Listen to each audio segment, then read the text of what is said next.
Some T-Spec 0 gauge.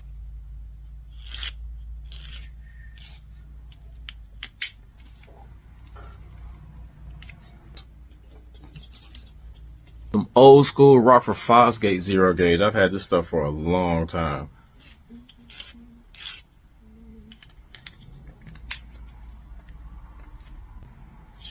Got a couple wires right there. This is going to be some of my favorite Tesla Audio Hyper Twist wire, 0 gauge.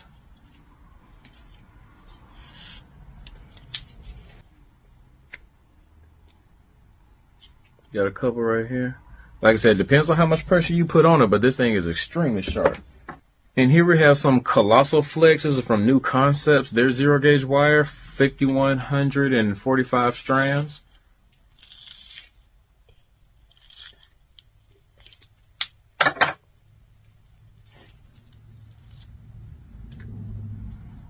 I might use too much pressure on that one, but y'all get the gist of it. So I know everybody has their favorite pair of wire strippers, but if you don't have enough space inside your tool bag, this one comes inside the kit already snug, so you have everything when it comes to stripping wires and crimping wires in one case. Till next time, this is your boy JP signing out, telling y'all to keep going, keep growing, and have a blessed day. In next video, we're going to get into crimping some wire lugs with that. Peace.